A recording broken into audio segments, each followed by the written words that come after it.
Welcome back to My View. One of the newest members of our country's national security team, Tulsi Gabbard, has carved probably the most unique path to her current role. From presidential candidate to disillusioned Democrat, and now one of our nation's staunchest defenders during President Trump's second term. She's bold and strong and won't let anything stand in her way. But I'll let her tell you herself. Well, the official director of national intelligence, Tulsi Gabbard, it's sort of amazing. If you look back 5 years ago, you ran for president as a Democrat. Yeah. Could you ever have pictured that you would right now be sitting as part of Donald Trump's administration? It's not something that I pictured back then. And quite frankly, it wasn't something that I pictured even a few months ago. It's been an incredible experience for me to just be a small part of helping President Trump get elected and to now be in a position to help carry out his mandate, to end that weaponization and politicization of our intelligence community, of our law enforcement. It's a privilege. You are a person who can speak to that to a certain extent. You are also the first female combat veteran to be director of national intelligence. How does your past experience help you in this role, and what are you taking from what you've done in the past and utilizing it now? Shortly after criticizing Vice President Kamala Harris, who had just become candidate Kamala Harris after President Biden stepped aside, I was very quickly placed on this little-known domestic terror watch list called Quiet Skies. There's a long story I can tell you there about what that entailed with surveillance and federal air marshals being tasked with an active targeting package. It really speaks to how these institutions that exist to ensure the safety, security, and freedom of the American people being weaponized against the American people actually creates a greater national security risk.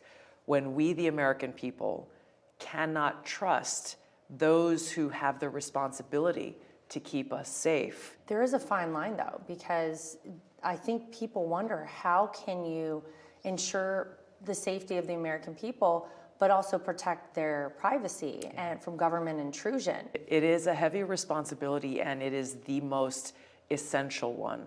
For too long, as you know, we've seen people in positions of great power tell us that, oh, well, if we just violate your civil liberties and freedom a little bit, it's okay because we're trying to keep you safe.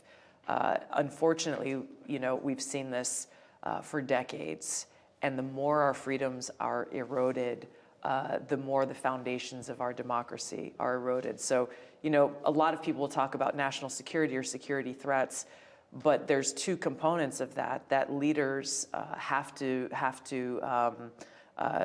really uphold, which is, yes, there's such a thing as a threat to physical security, but the threat to our freedom and our liberty must be balanced right alongside that threat to our physical security. Just to go back a moment to your previous life as a Democrat, you had a very famous sort of viral moment in a presidential debate against Kamala Harris, where you kind of called her out. Senator Harris says she's proud of her record as a prosecutor and that she'll be a prosecutor president, but I'm deeply concerned about this record. She kept people in prison beyond their sentences to use them as cheap labor for the state of California, and she fought to keep cash bail system in place that impacts poor people in the worst kind of way.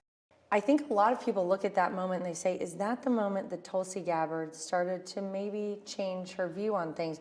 Was that part of your political conversion, that moment? That whole experience of running for president in the Democratic primary in 2020 that really exposed the Democrat Party's focus on things that did not matter to the American people. I go back to 2016 when President Trump was elected, and how very quickly the Democrat Party leadership, the party that I once joined that fought for free speech, that stood up for civil liberties, a party that had many voices who called for peace instead of war, they very quickly flipped the script because now all they cared about was defeating Donald Trump and silencing those who supported him. And so the erosion, the shift in the Democratic Party ultimately made it so that I had to leave the Democrat Party.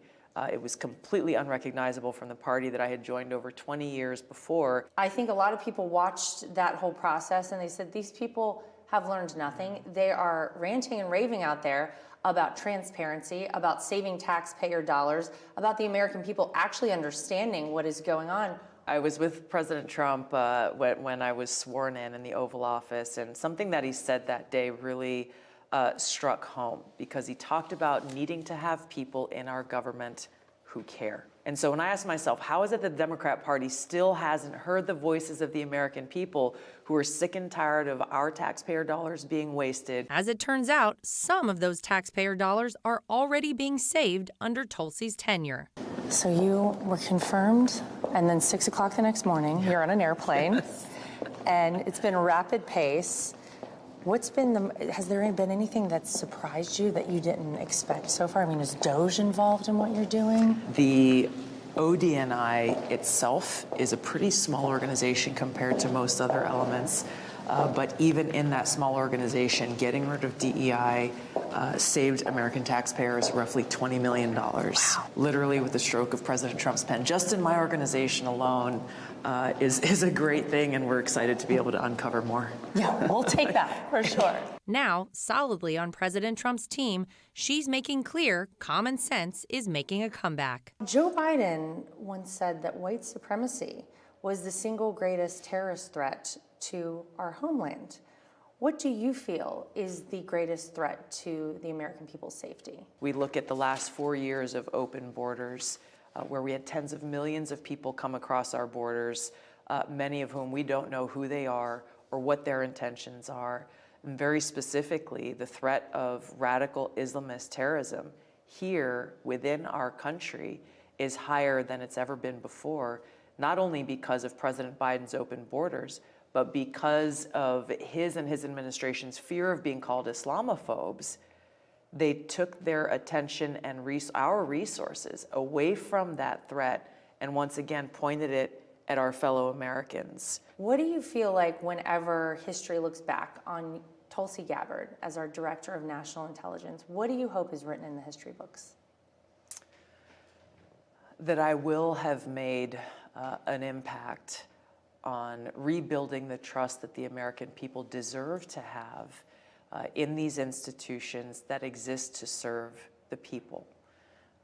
There are a lot of great Americans. Bringing that focus back as Director of National Intelligence is the heart of the impact that I hope to be able to make.